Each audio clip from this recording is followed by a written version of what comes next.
Welcome to Ask Earl Anything. This is the show where your questions make the show. Without your questions, I don't have a show, and today I have a lot of questions, believe it or not. So this is for the month of November 2023. And as we continue on the journey of Ask Earl Anything, the questions keep getting better, and the stories hopefully get better too. That's what we hope for. Anyhow, I got a bunch of questions from a lot of faithful listeners and friends, and it's hard to call you anything but friends. I have like a crew now. If I was a social media butterfly, I would start a Facebook page for Earl the Hammer and a crew. Maybe I'm throwing this out to you. Should I start a Earl the Hammer page, a place where you guys could come? I have this thing called Drum Talk, and it was actually started for drum lesson business back in 2017 when I started the YouTube channel, and it's linked to YouTube. I wouldn't necessarily call it my favorite place to hang. It's really not. It was a place I would just throw Instagram videos for the longest time, and now I'm not on Instagram anymore. Those of you that know that, that was just a time suck that I didn't need. I didn't need something that sucked that much of my life out looking at Instagram. I love being on Facebook. I love being on YouTube. I don't love being on Facebook either. That's the other problem. So because of that, the Drum Talk page, I don't really consider it to be my page. And the problem with managing pages is, I don't know, it takes time. So anyhow, I haven't started a Earl the Hammer page on Facebook. Maybe I should, maybe I shouldn't. I'll take your feedback on that. I do enjoy the community here on YouTube. This is where I do most of my social media activity, interacting with people. I barely interact on Facebook with my family. Truthfully, we have a couple instant message things that for the family that we kind of stay more connected than even Facebook. Half of us aren't on social media anymore. So it's really become an interesting world. TikTok, Instagram, and all that other stuff that's out there, God only knows, I have no idea about. So, but I do like my crew and people that kind of follow me. And I'd like to find something else for you guys, another way to interact and stuff. Now, with that said, I do have some friends that when we become friends a little bit, you get my phone number and we exchange email or something, and we kind of find each other. One is Breeze, 805 Breeze, who sent me a video this month, which I will play. It is a video, it's actually something I want to get into, is Drum Kit of the Month. So this month I'm going to feature his drum kit. So if any of you want to do a little bit of a bio on yourself, on your drum kit, on your drums, it doesn't have to be fancy like with huge lighting or anything. It just has to be something about you and why you know. The interesting thing about 805 Breeze, John, is he bought some Paiste cymbals. So he sent it to me as Paiste cymbals. I said, can I use it on the next show? Then he resent it to me again. So I got 2 videos from him. But it's not a question, it's more of a opportunity for him to show off. One of the things I want to do is I want to encourage drummers to do this. And there's another aspect of my life has been my quest to find drumsticks now, and we'll talk about that a little bit too. So John's going to be featured on a video today. A couple other things I want to, all right, let's just jump in. Let me start off with this. Guys ask me all the time what drumsticks I use. My standard answer has been a 5A. Most of you know that what I use for a drumstick is usually a Vader 5A. But for the last year, I have a friend who's a ProMark endorser, and he got me some ProMarks. So for the last year, I've been trying to use as many of these ProMarks as possible. But when I bought them, I didn't realize what I was buying. ProMark's got 2 5As. They got one called a forward 5A, and they got one called a rebound 5A. I went out and bought, I don't know, 16 pairs of rebound 5As. And after a couple pairs through, I kind of realized they didn't dig rebound 5As. Now, I do dig forward 5As, and I met up with him recently, and he got me some forward 5As. So these are the rebound 5As with the new ProMark logo, and these are the forward 5As with the old ProMark logo. Now, the forward 5As feel like a regular 5A to me, and this feels like a different 5A. So what I'm going to encourage you all, and this is where the tie-in to John's video, is if you share a video with me the next couple months, I have a few extra pairs of the rebound 5As I'd be willing to share with you. So if you send me a video of your drum kit, and I have a limited stock of these, meaning I'm not going to be digging into my new stock of forward 5As, but I got some rebounds that are brand new, actually. These have got a little play on them. I have been trying to use these sticks for the last year. Matter of fact, bunch of these pairs were these, which are the fire grain. And I was trying to see if the fire grains last longer. They last a little bit longer. I don't know if they're worth the extra money. They were worth the extra money to me at the price I paid. I'll say it that way. But when I bought this next round of forward 5As, I could have got fire grains, but I decided, you know what, I'm just going to get regular forward 5As and just play with them the way I do. So the forwards feel perfect. They feel just like Vader 5As to me. They're weighted in the front, the way I like a drumstick to be weighted. These are weighted a little bit behind on the backside, and they seem a little lighter to me in actuality. I haven't weighed them or anything. I haven't done the scientific test, but I will say this. The rebounds don't really give me what I want out of a drumstick. So I'll be sharing it with you. You can try it out and tell me what you'll think about it. So John, I have your address somewhere, or you'll give me your address again. I'm gonna send you a pair. You're the first one. You didn't even know it was coming. That's the starting point. If you've got, and this is a video of you, okay? This is not just a picture. Anybody can send me pictures. But a little video of your drum kit, what you're using, how you use it. You'll see how John did it when I insert it here.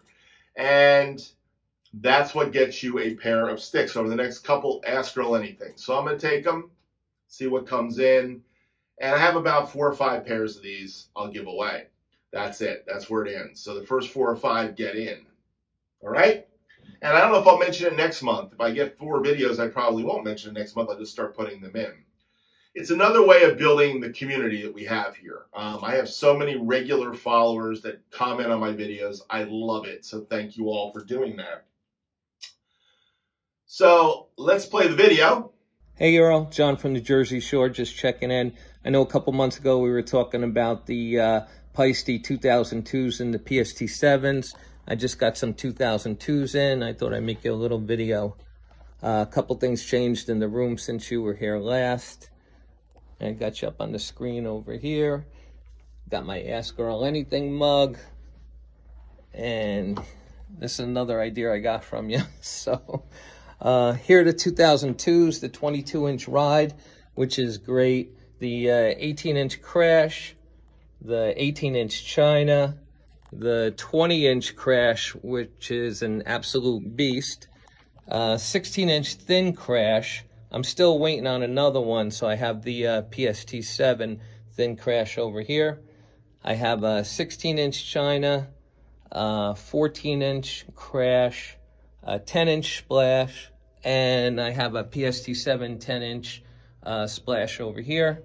The Sound Edge hi-hats, when I got them, they sounded a little tinny to me, and I took the bottom one off, and I put the PST7 underneath it, and I think it's more the sound that I'm used to.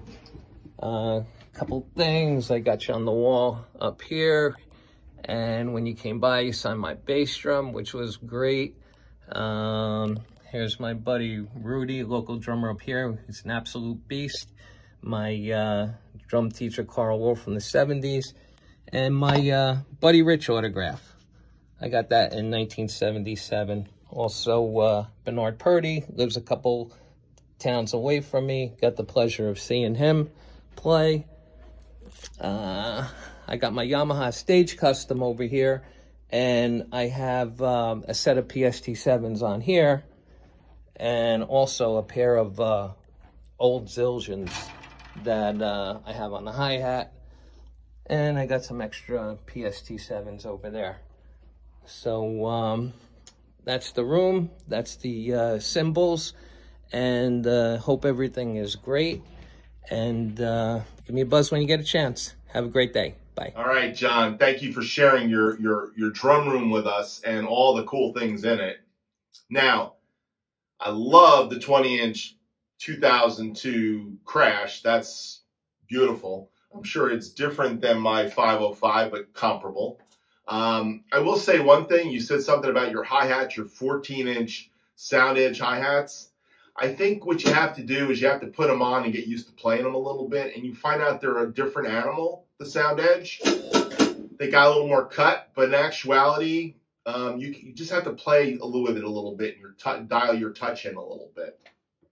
So it's going to take a while, but you've got a great set of hi-hat cymbals. And if you really hate them, let me know. We'll figure out if we can trade something. It's one way I like to get cymbals, is trading with other people. You've got a pile of Paiste cymbals. You should do a comparison of Paiste PST7s to 2002s. There is a difference. There's a huge difference in my book. I have a Splash, a PST7 Splash.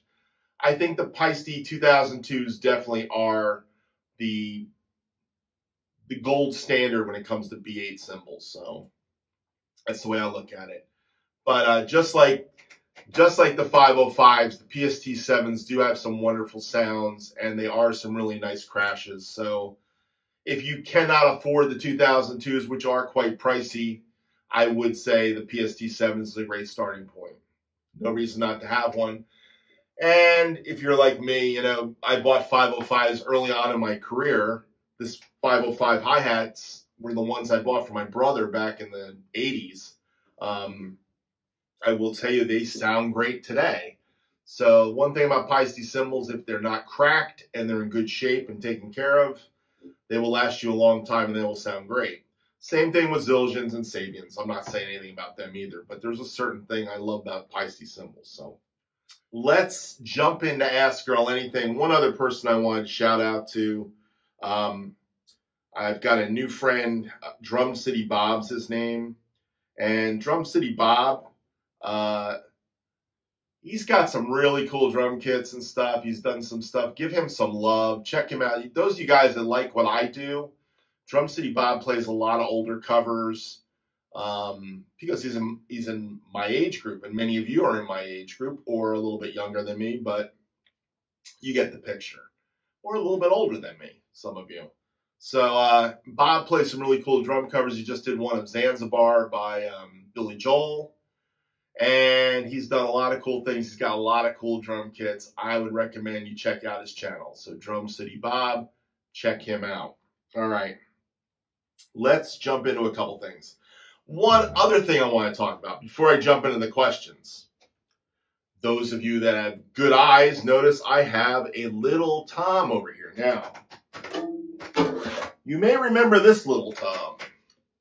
This is a 6x11 Tama Octobon. I bought this as a one-off in 2020, believe it or not. I put on a pearl clip mount on it. I have a bunch of these, by the way. Most of these, actually all of these toms have come with these clip mounts. So I got a pile of these. I actually have 3 stands now worth of clip mount stands.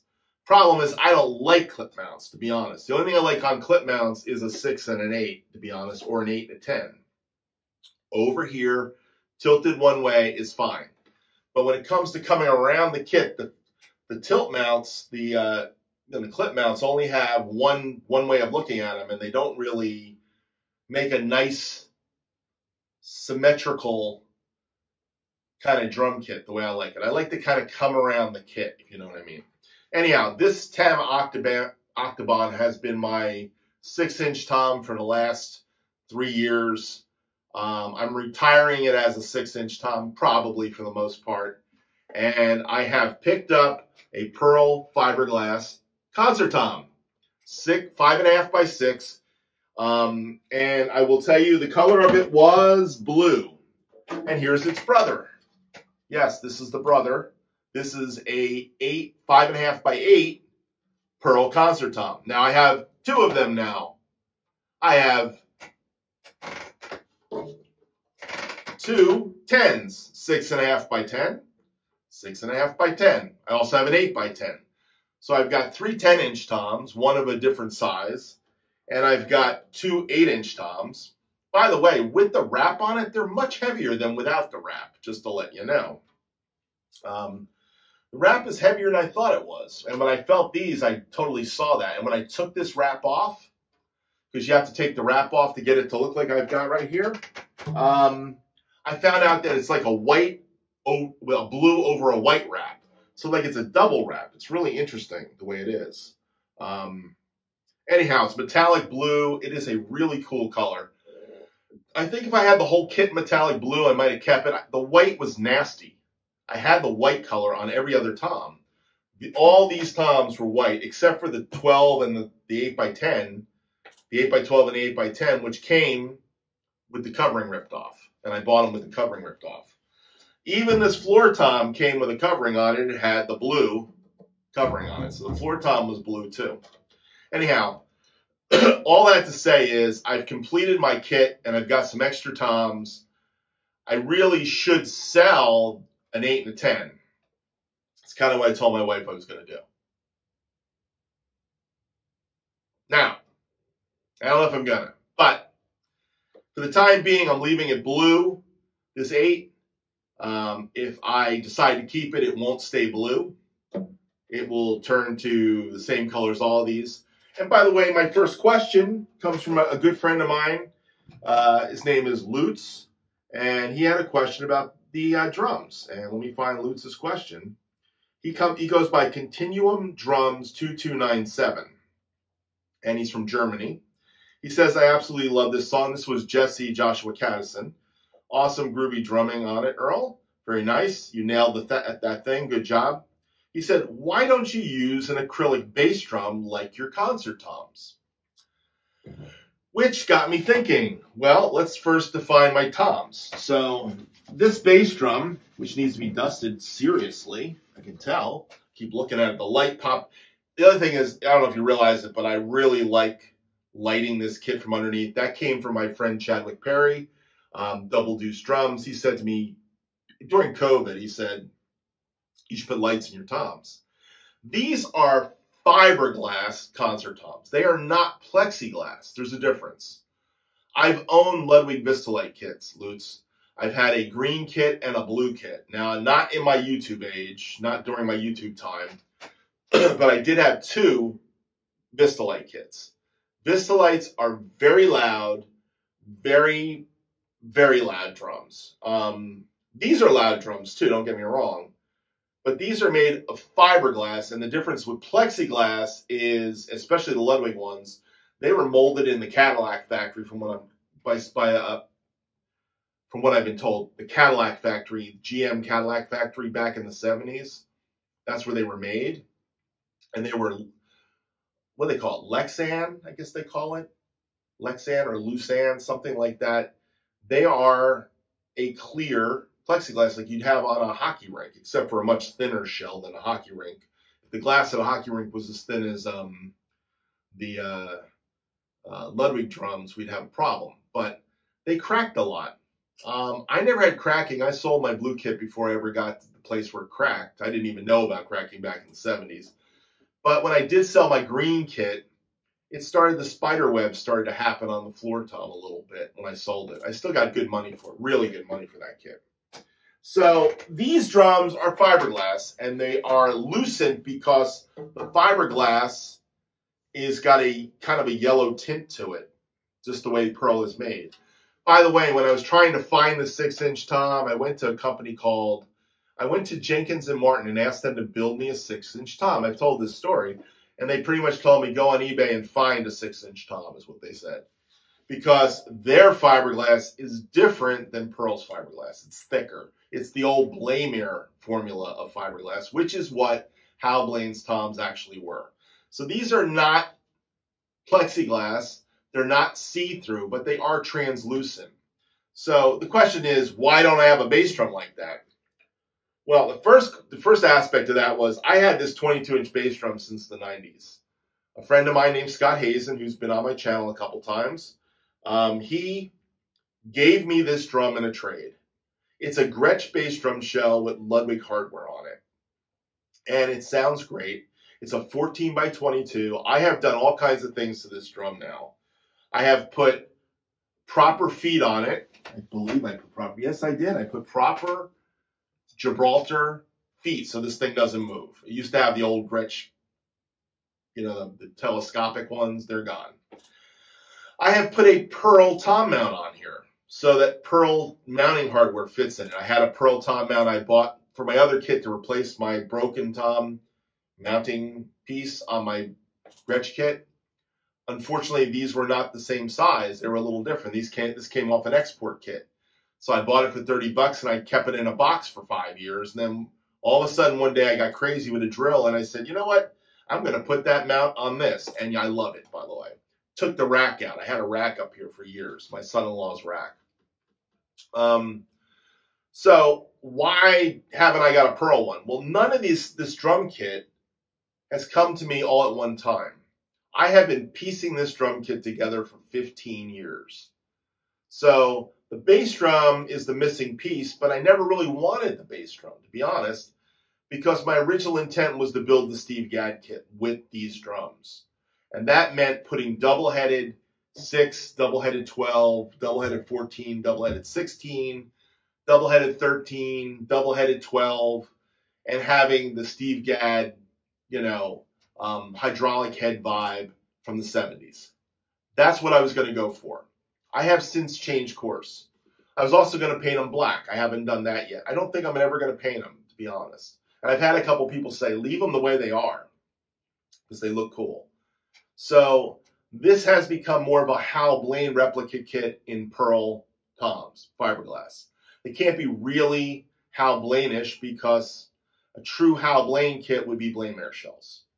But I do have all the toms, and I can set them all up one day, and I will. Jeff Metz has been telling me you have to set them all up. So I'm looking forward to setting them all up and playing a song on them someday.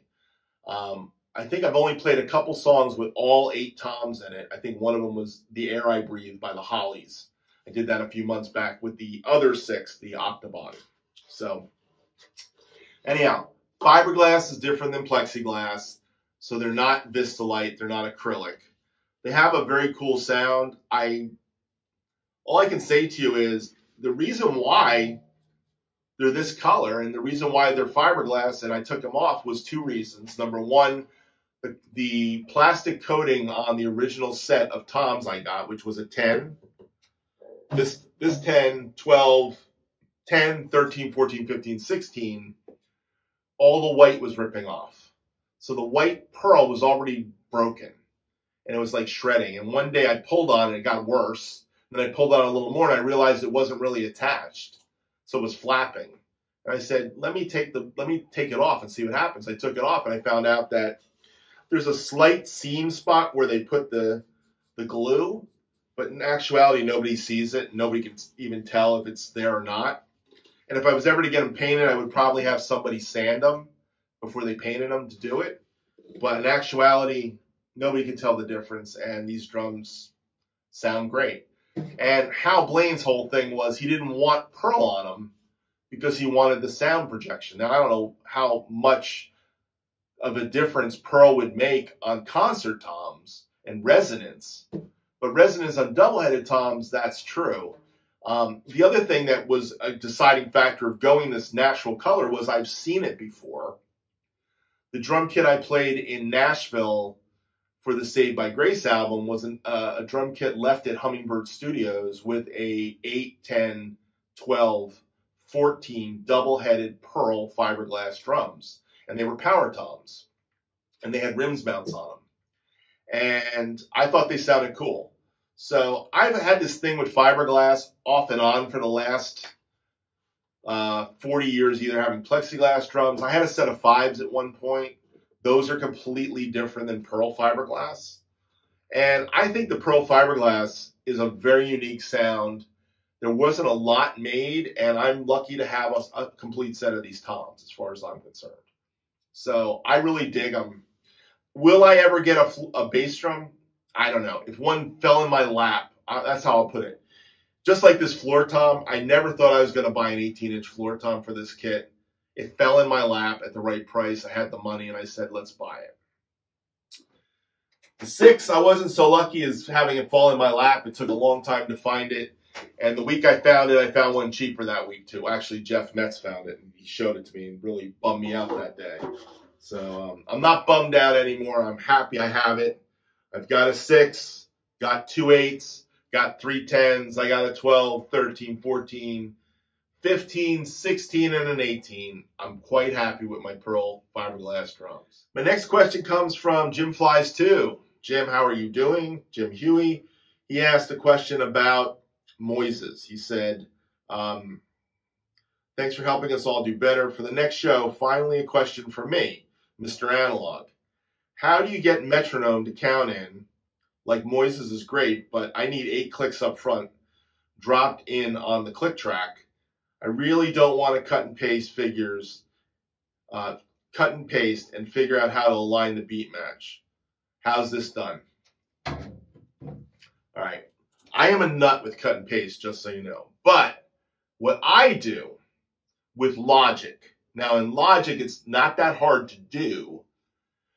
I basically take all the Moises tracks in, including the click track, and then I go to something called beat mapping. And in beat mapping, I basically only map the click track. It makes it a lot easier than mapping the drums. It's a little more accurate. So I map the Moises click track, even though that's not perfect by any stretch of the imagination, but it's good in the beginning usually. By mapping that and then aligning my tracks all to 1, what I end up doing is I use the 1, 2, 3, 4 count in on Logic. So it gives me 4 clicks up front. Or if I pull it back for an extra bar, it'll give me 8 clicks up front. And it comes off the click track of Logic. I don't really use the Moises click because the Moises click is a wood block and it really annoys me. So I don't use the Moises click per se. I usually use something that's very similar to a Uri click that I've created in Logic. So it's very much a digital kind of tick, tick, tick, very bright and clicky through. And it doesn't bother my ears like that woodblock sound does.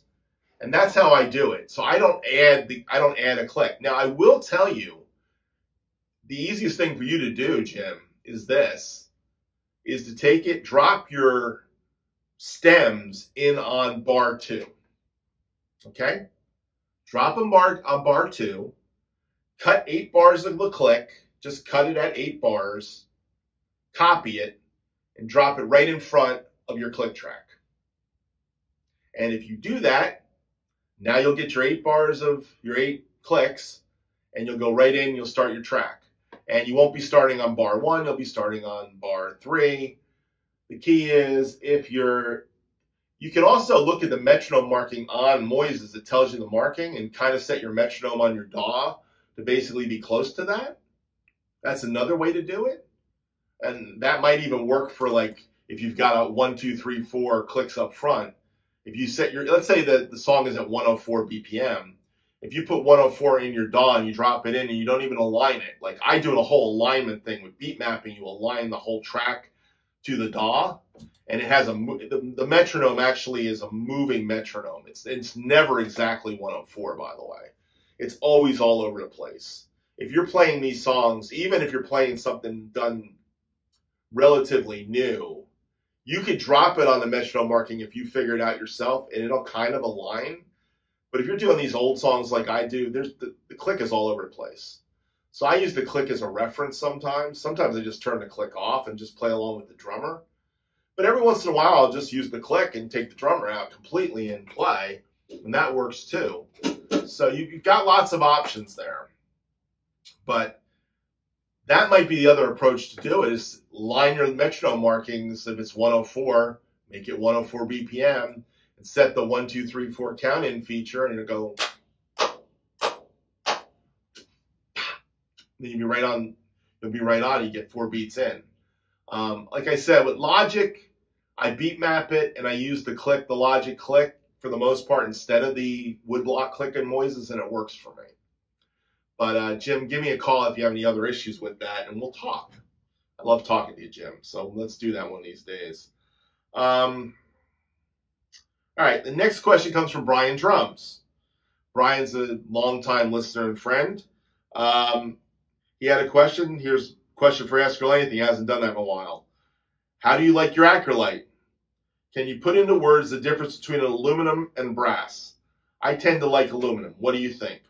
It would be awesome if you answered my question. Well, you know, Brian, I always want to answer your question. That's not a problem. I will say it this way. Aluminum's a little drier. It is a different sound, but it is a valid, cool sound. And the number of albums that have been cut with the LM 402 or 400 snare drum, I mean, that's what Hal Blaine used. He used a 400. John Bonham used a 402. I mean, there's nothing wrong with playing an aluminum snare drum. An acrylite is nothing more than a superphonic shell without chrome on it, pretty much. That's what it is. That's why acrylites were cheaper, because they didn't have the chrome on it. And the fancy imperial lugs. This has got the standard lugs on it, the classic lugs.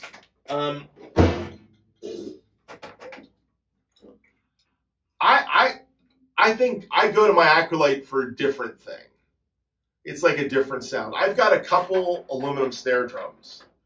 I've got this, and I've got a DMR cast aluminum snare drum, which is kind of like the Gretsch cast aluminum snare drums. And it's a 6.5 by 14, and it is a beast. It is a killer snare drum. It is like a superphonic on steroids. It really cuts through. And I know a bunch of guys that use the Gretsch one, and they love that drum. That is a very popular drum. So cast aluminum is really got the bite. It's got more than the rolled aluminum does, which is what it, or the spun aluminum is. I think they call it a spun shell. That's what the bead's all about for the Ludwigs. But Ludwig is a standard sound. There's nothing wrong with it. It's just, now my preference for a 5x14 snare drum is brass Black Beauty. Not the bronze, the brass. I think there's a difference, a big difference between bronze and brass, to be honest. I had a bronze superphonic 6.5 by 14 hammered. It was really dry. Was not a big fan of that drum. Matter of fact, I traded it for the 5x14 Black Beauty, which I play all the time pretty much. It's either this or the Noble Cooley. I'm a 5x14 guy. I've really dialed into that. I have a bunch of 6.5 by 14s. Don't get me wrong. I played plenty of them. The cast aluminum. I've got a Black Beauty now. Beautiful drum. I've got a wood Gretsch drum, 6.5 by 14. So I do like that size, but truthfully, I like the brightness of the 5 better.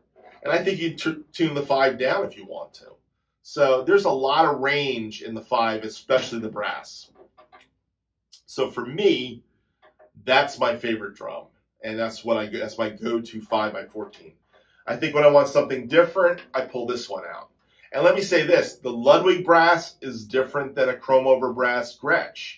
I have one of those. They're different beasts. They just sound different. I think the thickness of the brass in the chrome over brass Gretsch is completely different than the Ludwig brass. So there's something in all these drums. They all have something unique. Ludwig definitely has a corner on their Black Beauty sound, and I'm a real fan of the Ludwig superphonic brass drums. So anytime I've played a brass superphonic, be it with chrome over it or black chrome, the Black Beauty color, or just the one time I played a brass superphonic in a drum shop, I should have bought that drum. I've told that story before. It was between a Pearl 3.5 by 14 piccolo snare drum, free floater, or a 5 by 14 Ludwig superphonic that had little blemishes on it. The Ludwig superphonic was about $350, and I think the brass Pearl free floater was $225, and I bought the $225 brass piccolo. By the way, the brass piccolo is the reason why they call me Earl the Hammer, because I was breaking the eardrum of the lead singer in that band. He basically said, "I'm going to call you the Hammer from now on," because I put that brass up and I was slamming rim shots and killing it.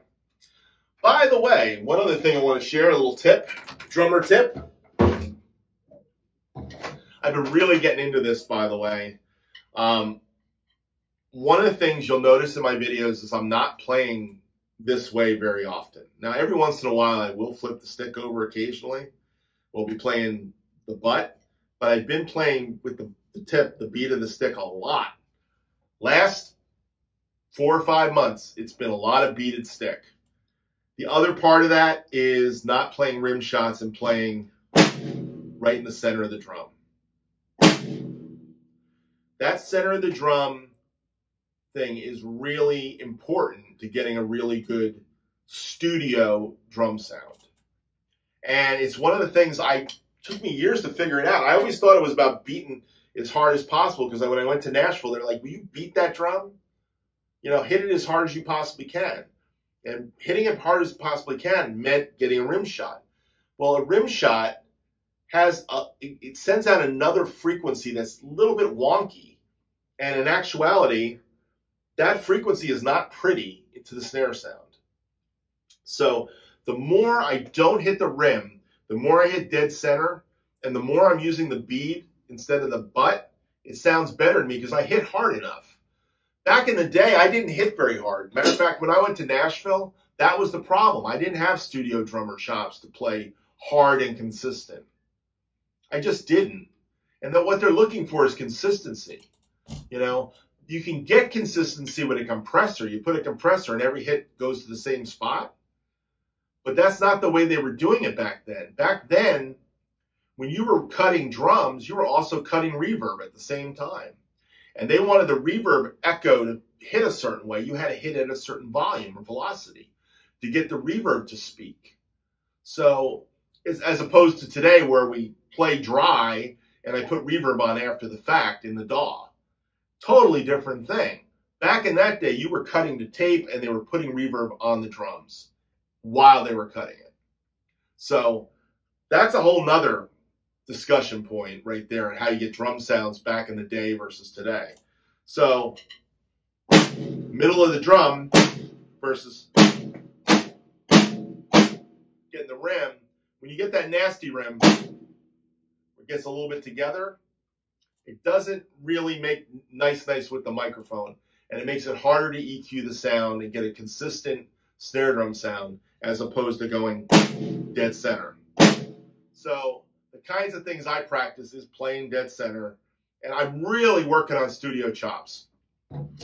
Which brings me to another side comment, not a question. For those of you that have been following me for a long time, I actually have a bunch of playlists. I have a Chicago playlist and a Billy Joel playlist and a Doobie Brothers playlist and a Steely Dan playlist. Well, when I finished the Asia album, I made an Asia playlist, just the songs of Asia in that playlist, the whole album. Last year, actually the beginning of this year, I finished Katy Lied.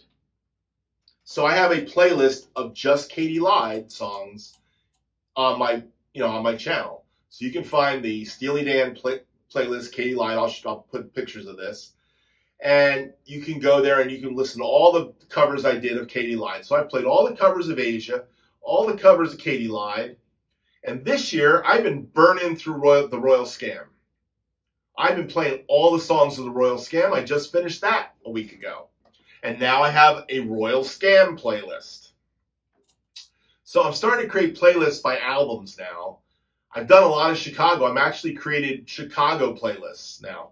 I don't have complete albums of the Chicago stuff yet. The closest I've got is Chicago 6. But I've got almost a lot of the major Chicago albums. I've got the major hits and other minor stuff off of those albums in playlists. So my goal is to actually finish the whole albums of some of these artists that I love. Chicago's one of the artists I love. Steely Dan's another artist I love. So I'm now working on Pretzel Logic. So I'm doing a bunch of Pretzel Logic songs, but I'm also working on Countdown to Ecstasy. And I think that's the first Steely Dan album. So I'm working on all the Steely Dan albums, getting them all. So if you want to hear me playing the whole album in its entirety, there are playlists of me doing that. And the reason I'm telling you this is it goes back to playing the drum like a studio player. You cannot study the drumming of Steely Dan and not study how to be a better studio player. That is a lesson for anybody that wants to be a studio musician. Like I wanted to be one in the 70s. I am studying with the greatest studio musicians of all time. Jim Gordon, Jeff Beccaro, Bernard Purdy, Steve Gadd, Rick Marotta, Ed Green, Paul Humphreys, Jim Keltner. I mean, the list just goes on and on and on and on. Hal Blaine. These guys all played on Steely Dan albums. Jim Hooter, another guy that was definitely a great drummer. Now, he was not the studio guy. He was the live guy. Jeff was the live guy before he became the studio guy. He went out and played live with Steely. Left his $1,000 a week gig with Sonny and Cher and took a $400 a week gig with Steely Dan because it was less prestige. It was more prestigious to him to play that than playing the less prestigious gig, which was Sonny and Cher making more money. He wasn't trying to be that guy. He wanted to be the artsy guy. He wanted to play with the Dan, and that's who he wanted to be with. And he really, I mean, Jeff's playing is amazing. So what I'm doing is I'm studying the classic studio drummers by playing all the Steely Dan. That's why I play so much Steely Dan. I love the music, but I love what it took to make the music that really gets me going. So when I'm playing a Steely Dan tune, I'm trying to play close. Now, there's a couple other guys that do this really well. Matter of fact, my friend Tate Berkey, he just completed, I think, the whole Chicago 5 album. And he's another guy that plays a lot of Steely Dan. Tate is a young drummer who's amazing. He's got young drummer chops on top of his great sensibilities for playing 80s and 90s music. 80s, 90s, 2000. He plays anything. 70s music. He plays all of it. So, and big band swing and jazz and everything. So check out Tate Berkey, another throw out to a friend of mine.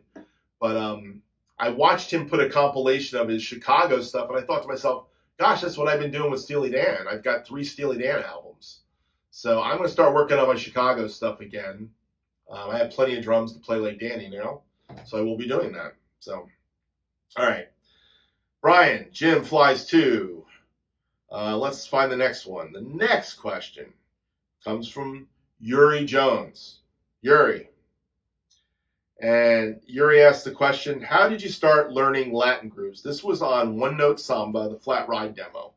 By the way, the Flat Ride demo, One Note Samba, comes from a Music -1 record. I believe it was called Drum Star. I had that as a kid, as an album.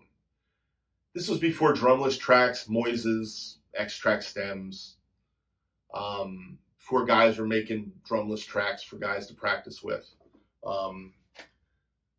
So anyhow, how did I get into playing Latin? I think Latin was like a requirement for me. Like one of my early teachers showed me a bossa nova, and then I got to college and I started listening to the New York samba stuff. Steve Gadd and the whole crew, Ayrto, playing with Chick Corea, Light as a Feather. Now, I am not a Latin player. I live in South Florida. Trust me, I hear guys that play this stuff like to some other level. You know, it started in the 90s. Horatio Hernandez. Look up Horatio Hernandez. Horatio was a guy playing the left foot clave against the samba stuff. I mean, he's off the chain. So when I listen to Latin guys, I take it back pretty far. Ayrto, Alex Acuna, Horatio Hernandez, Dennis Pareto, is that how you say his name? He's another guy from New York City. There's a lot of guys that play this stuff well, but there's a bazillion new guys that play it even, they go some other place with it. So I don't consider myself a Latin drummer at all. I am actually just a drummer that had to have a vocabulary to play Latin, because when you played weddings back in the day, you were going to have to play, you know, ba, ba, ba.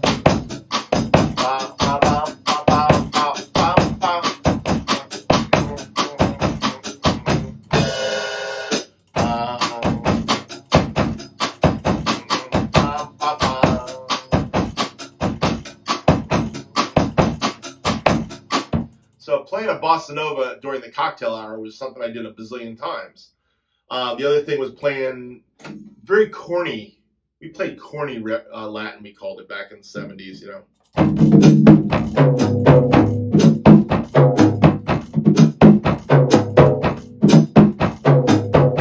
That was kind of a rumba.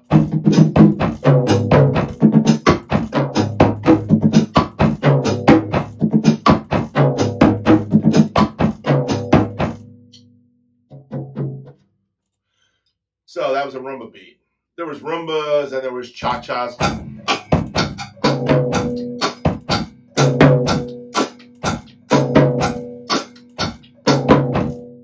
Where you would play that with a cowbell. And I don't have a cowbell in this kit. So that was the kind of Latin I learned. And then it was listening to jazz sambas and picking up some of the samba language. And I'm far from a Latin player. So, but playing the bossa nova and playing the jazz samba on a flat ride was something I learned back in the 70s. It still sticks with me, but I don't consider myself a great Latin player by any stretch of the imagination. But basic Latin grooves, there is so much stuff out there that you can watch. I have a book that my wife bought me. I don't think I've ever really read it. I have a samba book, a Latin guy down here, a Brazilian guy gave me. Oh. If I can find it, I'll put a picture of it up there. But there's a lot of cool, like, that's where you get the there's a whole bunch of samba rhythms other than just samba, you know, bailao, samba. What's that other one that dum dum dum dum dum dum dum? What's it called? I don't know. If I can think of it, I'll put it up there. But there's you know the truth of the matter is, Yuri. The truth of the matter is listening. And guys ask me questions about why I do certain songs, why I do things. It's because I'm trying to listen to lots of different music. And when I hear something that's cool, I want to try it. And that's really what this is all about. So definitely want to listen to lots of different types of music. The more music you listen to, the better off you're going to be, and the more you're exposed to it, and then you can start working on the patterns and stuff. I think a guy who's got a great book that has all these rhythms in it, and I know my friend Pat's going to cringe a little bit, but Sonny Igo's son, oh my gosh, I am really drawing blanks. Sonny Igo was the big band drummer. Tommy Igo is his son. Tommy Igo did a whole series on grooves, like a groove series, 100 most popular grooves, and he covered all these Latin. I would recommend that book. It's in book number 2. It's all the Latin grooves and stuff. It's got everything in there, and it gets you started, you know. And I would buy the DVD or find the videos online if that's what you have to do now. And I have the DVDs, all this stuff, and I sit there and listen to them. Now I haven't practiced them all, but I think just exposing yourself to the music is really what it comes down to. So that's the starting point, Yuri, doing that. So thanks for the question, though. Next question comes from my friend Toby, 11 drums, who's now 14 drums. He's 14 years old now. This was on the Steely Dan Everything You Did video, which was, I think, Everything You Did was the last Steely Dan of the Royal Scam, right? And he was looking at my Gretsch kit, and my Gretsch kit's got a felt beater on it. It's a square head beater. It's a Zorro beater made by Danmar Percussion. Now, the first flat beater I ever had that was square was made by Promark back in the day, and I think they used to make it. And John Robinson used to use the felt, and he also uses a wooden one. I have a wooden square one, too. If you want to go through heads quickly, use the wooden one. I used to have the wooden one on this kit for years, until I went through the head. And now I'm using a Danmar beater that I've cut to flat on my bass drum. I don't know if any of you guys will see that, but this bass drum beater is flat. I actually took a knife and cut it flat. So I'm crazy. I'll do anything nuts. Try to get the sound I'm looking for. I will tell you, I bought that Vic Firth beater that goes flat, and I broke the head off. So I'm not impressed by that beater, just to let you know. Not saying you'll break it, but I did. And I was playing it both ways. I turn it to get the more sharp sound, and then make it flat, hit the thing, and it broke one day. I almost put the stem of that beater through my bass drum head. That would have bummed me out. Luckily, I stopped. But that's a flat Zorro square beater. These things are extremely expensive now. I mean, I remember when I went to Resurrection Drums about 10 years ago. It was about, yeah, it'd be about 10 years ago now. And I was looking for that square beater, and they were going to charge me $25 for it. I was like, 25? I'm not spending 25 on a beater. You got to be kidding me. Now it goes for 38, just so you know. But I was going to buy another one for this drum, and I looked at 38. I'm not spending $38 on a beater. What, are you kidding me? I've got a box of beaters. I got all kinds of beaters. I collect sticks, mallets, brushes, beaters. I've got all kinds of stuff, boxes of stuff. Someday, whatever they do with my estate someday, somebody's going to have a box of stuff, and somebody's going to have a field day with it, you know, because I collect stuff. There's stuff I use all the time, and there's stuff I use once in a while. And bass drum beaters can change the sound of a bass drum real easily in the studio. But I find for what I like to do, and I'm not going for speed, Toby. You are a speed guy. If you're a speed guy, you're going to want something else. That is not a speed bass drum pedal. That is a solid kick drum sound that I like to get out of my kick drum. So that's why I use that. But it's square Zorro. It's Zorro, the drummer named Zorro basically played that beater. And Dan Moore Percussion makes it. All right. Next question comes from Mickey F3730. Thank you, Mickey, for the question. The question is, way to rock it out. This was last week. All around, Israel and the New Breed. I played a drum cover I was playing at church. He said, what set do you use at church? Well, first off, I want to say something about playing at church. I haven't played at church in a year. And some of you even heard me say it, that I don't know if I'll ever play in church again. Well, I got dragged in. And I'm glad I did. It got me through a dark period with church drumming. My wife and I are going to a gospel church now. It's about 5 minutes down the street. A good friend of ours, my wife's at the school at university, used to be a professor there, is the pastor.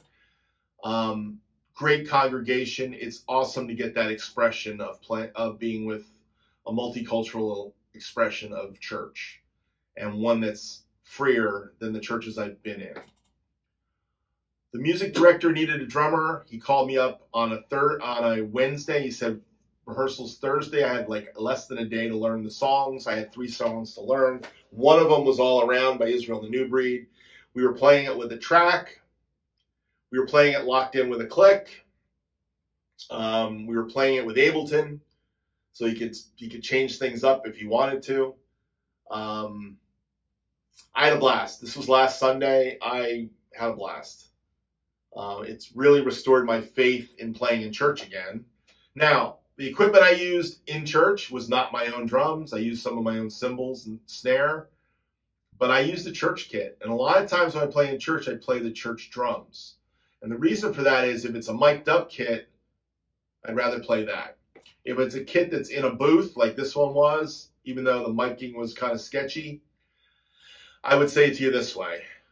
I would not want to move my drum kit in and out to go play in that church. That would not, the way the stage is set up doesn't work. The other church I used to be at, I used to bring my little Gretsch kit with the 18-inch bass drum and actually have it set up. I did some covers with it this weekend, the toms, little maple Gretsch toms. I would use either the 12 or the 10 and the 14x14 floor tom with the 18 bass drum. That was my gigging kit around town.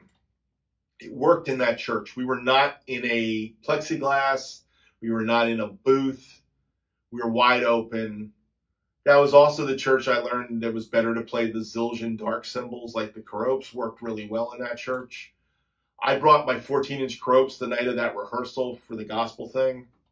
Didn't work at all. Ended up playing my Paiste 13-inch hi-hats, dimensions light, heavy hi-hats. I played a 17-inch ozone, I call it, which has got holes in it like the like the PSTX here does. It's not a PSTX. It's actually a fast crash, signature fast crash with holes drilled in it, big holes. So I use that. I use my old traditional 16-inch crash that's got a crack in it. You're saying, why do you use all the nasty cymbals? Well, the nasty cymbals kind of gave it the dark thing in the booth a little bit, but they had some cut. And then I used my Dark Energy Ride, believe it or not. And that was perfect for this gig. I used those, and I used my Steve Jordan snare drum, which I never used the Steve Jordan snare drum either very often. And it was perfect for this. It fit in the booth. The drums were Pearl student model kit with some nice Evans heads on it, so it sounded good. I put some gels on it. I brought some gels to make it sound right, and it worked. So the key is, if you're playing at a church, a lot of times you're going to use the house kit. Now, when you're using the house kit, that's a whole other thing. It's like using backline anywhere.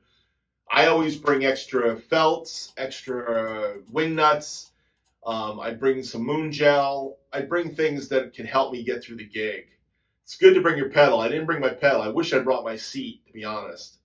But I made it work.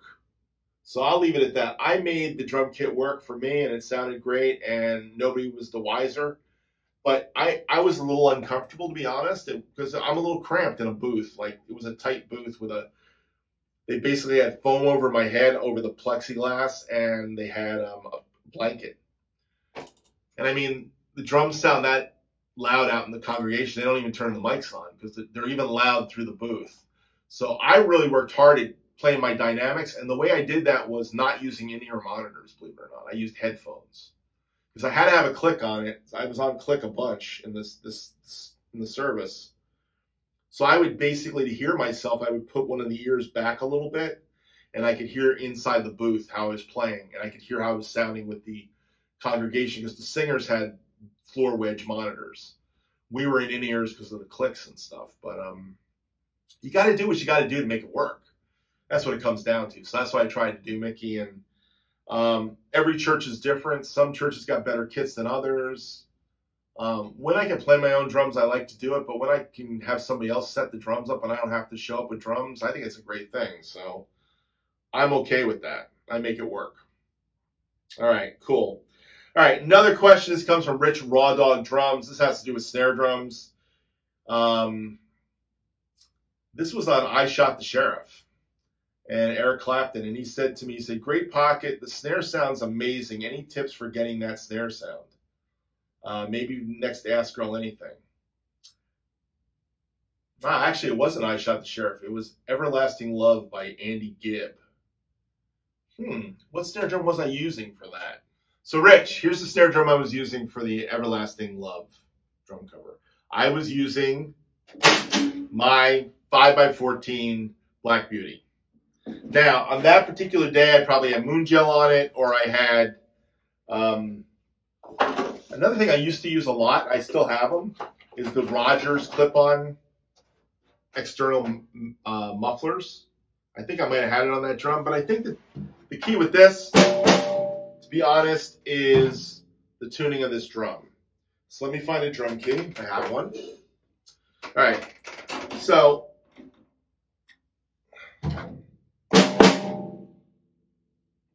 I think there's a lot, like it was in Brian's question. You know, Brian Drum's question was basically, what's your take on aluminum versus brass? Brass has got a cut. So what's my tuning thing? First off, bottom head. Let me say this about the bottom head, okay? I like the bottom head to be a little bit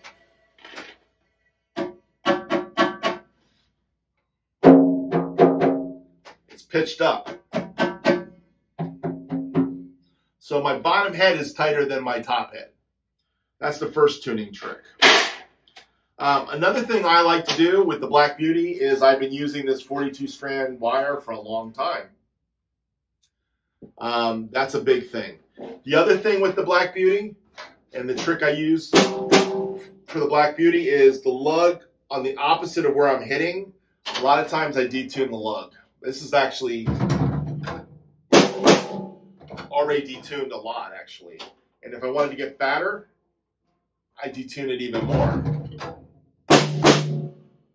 That's that really fat snare drum. You want the really fat snare drum? You take the lug where you're hitting and you detune it, these two lugs. And all of a sudden you got that fat thing. Now, if you don't want the fat thing, which I don't always want the fat thing, by the way.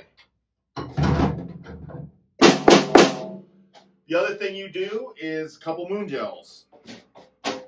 Moon gel at 2 and 10. That changes everything. I don't know if I have any moon gels anymore on these kits. I got one moon gel. Here's the moon gel on 12. Just dried it up. Just one moon gel. Dries it up. So there's this overtone. One moon gel. Dries it up. That's another trick. I think the bottom head being tight, snares being big and wide, for me, works really well. Now, some guys hate the wide snares.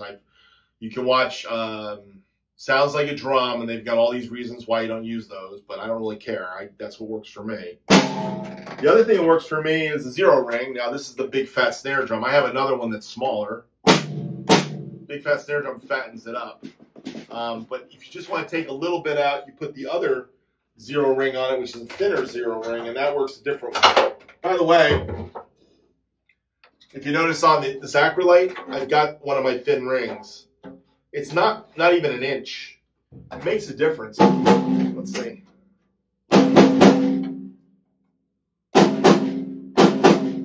This is really a different sounding. Oh, here's the other trick. Get rid of the felt. See, it's drier. Close in pitch, but this is drier. And that has to do with the zero ring. This is the GAD zero ring style. He used to put tape on it and stuff. Then you flip it off. This side would be open so you could flip it. I don't know, Rich. There is so many ways to get that snare drum sound. And by the way, I don't know what I did that day. That was a long time in a land far away.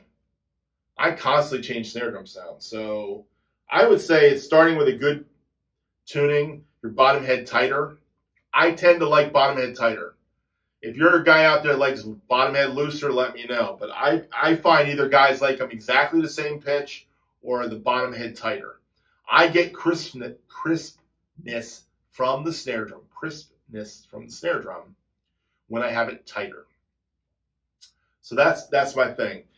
Zero rings, moon gels, detuning lugs. There's all kinds of tricks. I did a video on the Superphonic and all the different little tricks with it. I recommend you guys watch that one. Maybe I'll put a link in the video on that too. All right, one more question. And this comes from Fred Kellogg. He sent it in late. He was the last question sent in. I believe it is. Yes, it is. Oh, maybe. No, it's not the last question. I got one more question. Oh my gosh, I got a lot of questions today. All right. This question is from Fred Kellogg. He said, would like to know what heads have a nice deep sound to them. Currently using Remo Ambassadors. I have a Ludwig 7-ply maple set. Thank you. All right. When I think of deep heads, deep sounding heads, I usually think of coated Emperors. I really dig coated Ambassadors. I got them on the Concert Tom kit.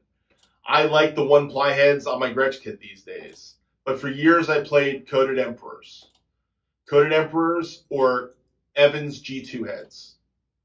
That will give you the thick, fat tom sound. It just gives a little bit of that thickness to it because it's a 2-ply head. Pinstripes work too, but pinstripes, some guys really hate pinstripes. I found that. I put the pinstripes on my Gretsch kit, and I started getting comments like, why'd you do that? Well, they were on this kit, and I put them on that kit because I wanted something different. I had Evans UV1 heads on there for a year.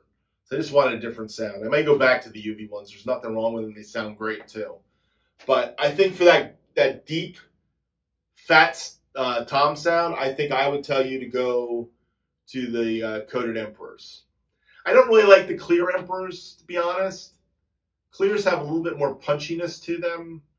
I think the coating does something to the head, makes it a little bit more mid-rangey and nice and fat. That's what even the clear coated, the clear Ambassadors are so different than the coated Ambassadors. So I'm a big coated Ambassador guy. I really like them. And when they're tuned, I mean, coated Ambassadors sound good. So, something to think about. But Fred, I hope that answers the question. Coated Emperors. Right. Last question comes from Ask Earl Anything. It comes from Hot Rod Tiki 200. I'm not sure of Hot Rod Tiki 200's real name right now. It starts with an H, though. Maybe that's for Hot Rod. He said, have you ever played or owned a double bass kit? What are your thoughts on the pros and cons? Thanks. I have played a double bass kit. I have a double kick pedal. I've never wanted a double bass kit to have. I have enough bass drums to make a double bass kit, and I was thinking about doing that recently, by the way. So now with the concert toms, all the concert toms, I might actually set up 2 bass drums one day. That might actually be kind of fun. Maybe have the 22 and the 20, all the toms mounted on it, and then that might actually be really cool. I think that might be what I need to do, to be honest.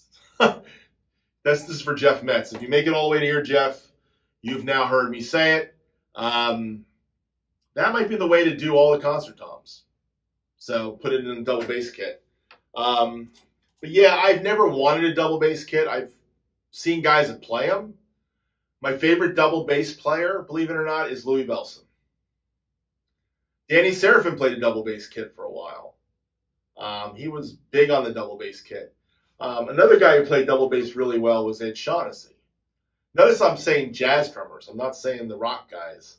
Carmen Appice, of course, played double bass.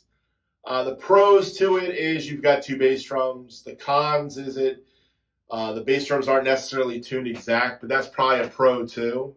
It's a different way of looking at it. The real con for me is where I put the hi-hat. To be honest, I think 2 bass drums, where you put the hi-hat becomes the biggest con of the deal. Is can you get your hi-hat next to your pedal easily? With a double pedal, you can do that. And matter of fact, one of my favorite non-double bass players playing a double bass kit that I've ever seen in my whole life was the Who's drummer, Kenny Jones. Kenny Jones on the that tour he did with the black Yamaha kit, they played Eminence Front. There's a video of him playing Eminence Front. If you look at the kit pictures from Modern Drummer for Kenny Jones, there's a picture from behind. He's got 2 bass drums. He's got his hi-hat right where his other bass drum pedal would be. There's no bass drum pedal on that second bass drum. All it is holding the 8 and the 10. And he's got 12, 13, and I think he's got a 14, 16. He's got toms coming around, a floor tom. Bottom line to it was Kenny Jones, it was a poser kit. It didn't play double bass. He just played 1 bass drum and a hi-hat. But he had 2 bass drums that had the look. He had the Keith Moon look for that tour. I thought that's comical actually, to actually see that.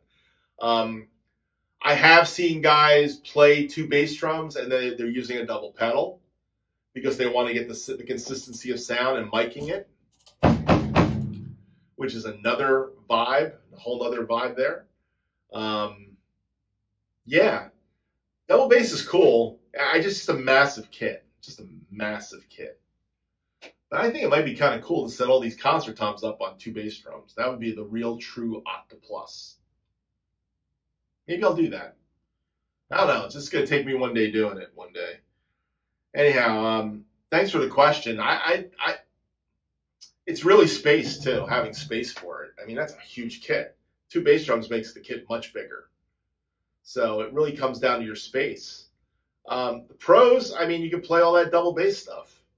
And there are some guys that just play double bass incredibly well. If you're in that metal sound, you want 2 bass drums. Matter of fact, I didn't get a gig when I was 18 because I didn't have 2 bass drums. I showed up for a band and I had 2 concert toms, 8 and a 10, 12, 13, 16, plexiglass, blue Vistalite kit. Showed up for this gig and I auditioned and I didn't have 2 bass drums and they didn't want me. So that's my 2 bass drum story. I've never played double bass regularly, and I've never owned a double bass kit, but I've had enough drums to do it a few times on my own, just playing it. So, great question. Thank you for it. Thank you all for the questions this week. I probably went way too long, way too long. But anyhow, those of you that love the show, you'll watch it to the end. Those of you who don't, you'll watch a couple minutes of it.